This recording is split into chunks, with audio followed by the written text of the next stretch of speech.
Hey everybody, this is a little bonus video that I'm doing for goal planning. It was sort of a requested thing, and I wanted to get this out at the end of the year so that you guys could get planning. We all have our own way of planning everything, and this might work for you, this might not, but I wanted to throw it out there and get it into your hands so that if this is what you wanted to use to plan, or you were seeking for a new way to plan out your goals, that if it worked for you, you could use it. So I start out with printing out or acquiring some calendars. Now I acquire my this is my Filofax planner, and this is my 2-page week at a glance. And you can see it's not filled in because I haven't gotten that far in my planning. That is usually something that I do later on the 31st or on the 1st, because that's just filling in everything that I've already planned out. Everything else gets planned out with these kind of calendars. So I've written a blog post, and it's linked down below so that you can see it. And I print out these other 2 calendars. So I buy this one because it makes my life easier, and my time is worth something. It takes me more time to print it out than it does if I were to do it just like she did it, as opposed to buying it. So I bought this one, and I linked that in the blog post as well. The other ones I printed out were just month at a time calendars, and I printed out, and I got 2 of these because this is the A5 size, which is about a half sheet, and I printed them on paper that I bought for my Filofax, because you can do that with your printer. You just got to set it to the A5 size. So I printed these out on the sheets that are going to go into my calendar, and then I printed just one of these out because it's going to be easier to show you guys, and for planning wise, it's really easier for me to see it kind of big like this. So, and I make a mess of it. I like having my planner kind of neat. So the neat one goes in my planner, and the messy one, I'll eventually toss it away because I'll have all this information inputted. So I have my 3 types of calendars, but I also need to fill them in. So I need my lists. So I make the first list, and most of the time the first list is just inputted right into the month as I go. And that is like birthdays, anniversaries, full moons, anything that you need to commemorate, anything that you know is set up on the calendar and you need to have. So that is the first thing that I put down. Everything gets filled in. And then I put in the work deadlines. If I've got articles due, or I have teaching events, or I have trips, festivals, anything like that needs to be put in, that gets put in. I don't usually take personal trips, but you should put those in too. If you have personal vacations, personal trips, those go in. If you have kid events that you know of, such as a graduation or moving home from college, out of college, anything that will impact your time and what you need to do goes on here. If it's known. There's obviously things that are going to pop up week to week, but these are the known things. Like I have 4-H meetings that are scheduled out. I know them a whole year in advance what my 4-H meetings are going to be. And there's 3 groups that I work with, and so those are all boom, boom, boom, boom. If there's a snow day, obviously that's going to change. But I can fill these in. I need these in here so that I can plan around them. So that's the first thing. Getting all your dates on your calendar, get them set, and then you know what they are. Then there's some planning that you need to do. So, like, I would take and look at, there's 2 events on this calendar that I need to plan more for. So I can just look at this. That isn't going to help me. I know that I have a spa weekend. It's not spa. It is the New England Textile Association calls it spa. It is a fiber festival that I go to. So and it's a fun one. You don't know about it, you should go. I'll link that down below too. So I have the spa weekend, and I know that for events like fiber festivals, it takes me 4 to 6 weeks to plan. So I would come in here on that, and I put a 6. You see? I put a 6. And then I have a 4-H service thing that I do have to prep for. I have most of the work already done for it, all my notes, but I should go over the notes. I should make an outline. I should make it more clear. So I'm going to put a 1 there.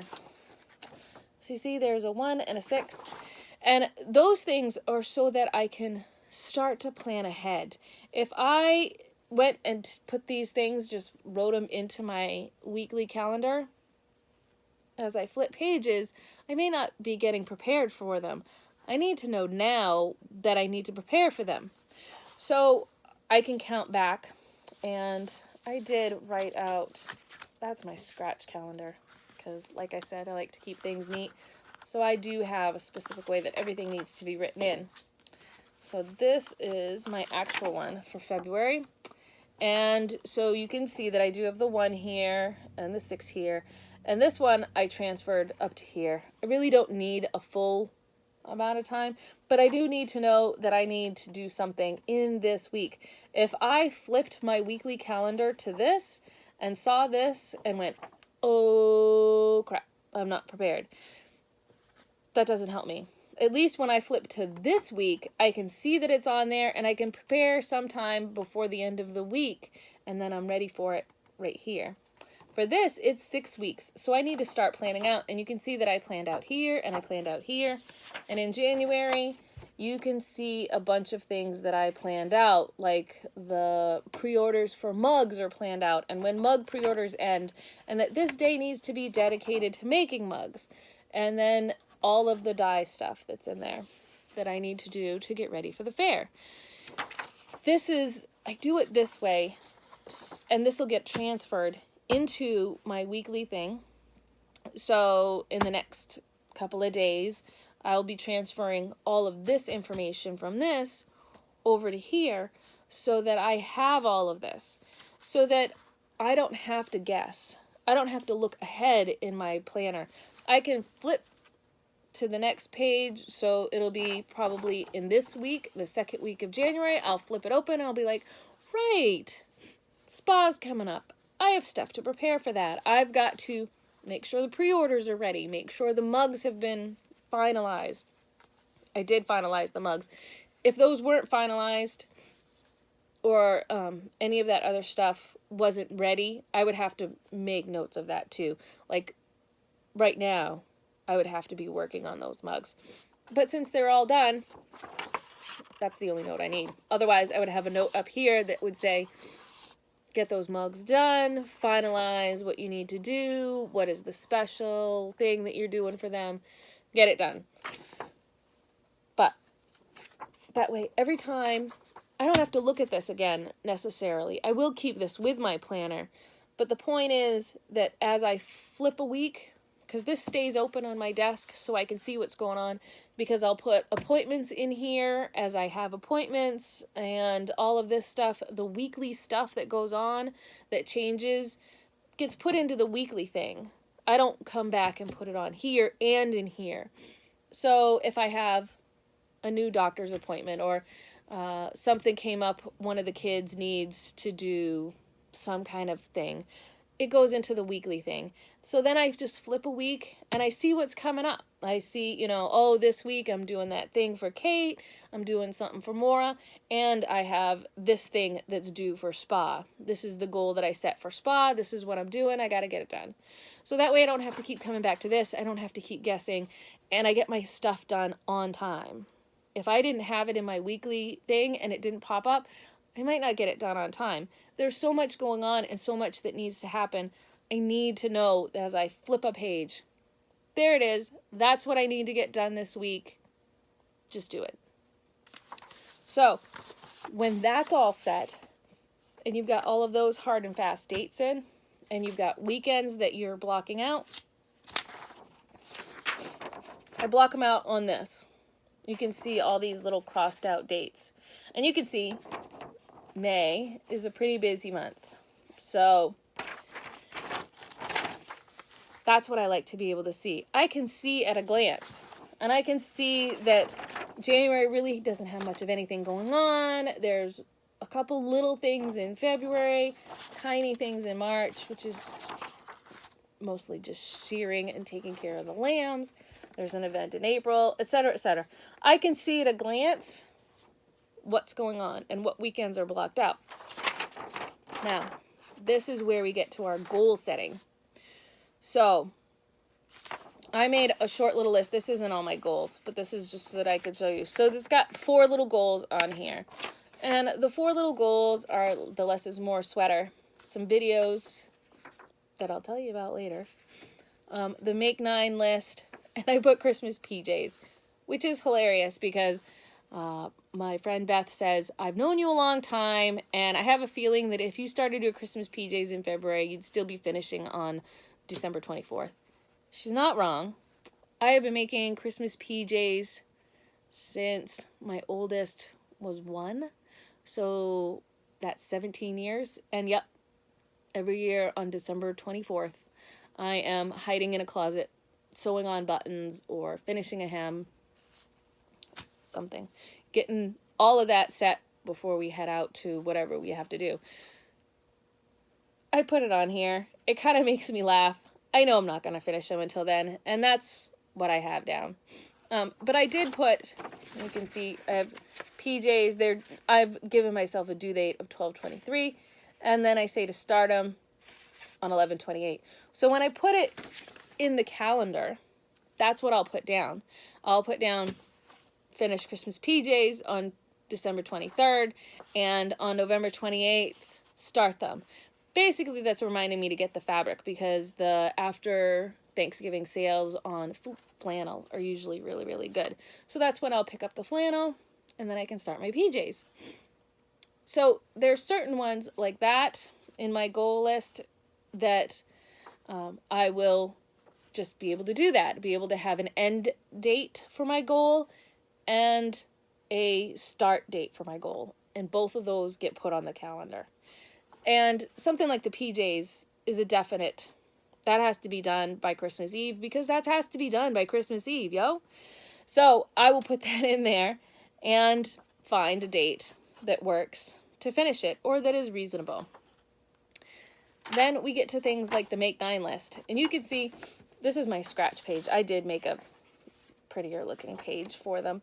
But you can see that I broke it out. And then I looked at this calendar and see, okay, what's reasonable? What can I get done? January is a pretty open month. What can I get done in January? I can get I put down that I could get a blouse done, a pair of socks done, and that plaid skirt. Okie dokie. So those are my goals for this month. If it was something that needed a start time, then I'd have to break that out further. So basically, I took my Make 9 list. You can see it looks much better here. So this is my Make 9 list, and I broke it all out. And I do have it on the blog post, so that if you really want to read it, you can read how it's broken out. So it's all broken out. Things that have an arrow have an end and a start date. So things like the sweater. Yeah. So the sweater has, I want it finished by Rhinebeck weekend. You know, that's a general weekend to finish a sweater for most of us. Or you want a sweater finished. I don't know if I'm going to Rhinebeck, but if I am, I want to have a sweater finished. So that's my goal for the sweater, to have it finished by then. And I'm going to cast on by the end of the month.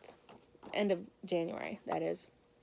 The linen cloth, I have a finish date of the end of the year because, whatever. And I have a warp date of September. That gives me 3 months to finish it. I can do that. Sometimes there's things on your goal list that have to be further broken down. So like the self-drafted jacket. I broke that down further into draft the pattern, sew the muslin, set up the loom, and finish the weaving. And once I finish the weaving, I also have a finish sewing date. So the finish weaving date is, July 30th, and the finish sewing date is September 30th. Gives me plenty of time to finish off the fabric, cut it out, get everything set, and sewn. it should only take me a couple days to actually do the final sewing, but it gives me time to think, time to work on it. So that's it. So using this calendar, what do I have available? What is open? I can look at it. I mean, like I said earlier when I looked at May, there's a lot going on. It's just not something, I think I assigned one thing to May, and that was a pair of socks, because usually my husband drives to Maryland Sheep and Wool, which leaves me in the passenger seat, and that means I can knit. And I can knit a pair of socks, probably at least one sock on the way there and back. I'm sitting in a hotel room. If I'm sitting there by myself, I can knit on socks. So it's one of those things that I can probably get done, and I know I can get done, so I can mark that down. But I'm going to be gone so much in May, I can't be doing sewing. I can't be doing a whole lot of weaving on the road. It's just not something I'm going to assign that month. So be reasonable when you're assigning end things to your goals. And then once they're here, this list hasn't been put into this. So I'm going to take this list, and this is just the Make 9. I've got others. So I have the Less is More sweater I've broken down. I have a couple other goals that I've broken down, and I need to break all of that down and put it in here. And then once this is all filled in, I'll come over and everything will get filled into here. And it won't be filled up because these are nice big pages, but I'll put it in neatly. And a lot of times I put it in pencil because things are going to change. Things like birthdays and stuff don't change, so those can be put in pen. But choose, what do you want to do? Put it in pen or in pencil. I like to be able to erase it if I have to instead of having to cross it out. So that all goes in there so that you've got your goals clearly laid out, given them some time space. So in some of them, there's like, all of my weekly things have a little border up at the top. If it's just for the week, I will either put it in on Sunday or just put it in the notes bar. This week, try to get done this thing. Or this week, you need to finish spinning for that project. This week, you need to get that loom warped. I don't have to have hard set dates for everything, but a general time frame gives me a chance to get my goals set. So, the other thing I wanted to mention is if it's a goal that's like a 5-year goal, you can still take that goal and break it down as to what do I need to get done this year to make that goal happen in 5 years. So there's always some little thing that needs to happen in this year or in this month or something going on, some little thing to make it happen. So even if they're long-term goals, work on them, write them out. If they're not written out, chances of them being completed are less likely. So I've got everything here, all of my papers.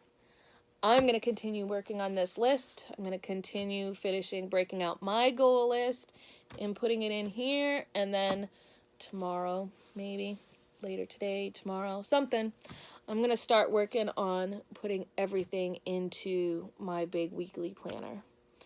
And if you want more information and all the links, look below. I've got a whole bunch of links below. Subscribe because it's fun. And I will make sure everything in the blog post gives you all of the information so that you can download and customize your own calendars and do your own goal setting and your own planning. And I know this didn't cover everything on goal setting, but this is a big chunk of getting ready for the new year. So I will probably come back at some point and talk about it. So I hope you're working on your Less is More if you're playing along with the Mojo Challenge. And that's another thing that's on my list is making sure we're doing more Mojo Challenges and I'm doing more tutorials throughout the year. So I will see you again, and we'll be doing more of all of that stuff, fibery goodness, and having fun, getting our mojos back, and really working on fiber and doing good things. making, because life is about making. Bye, darlings.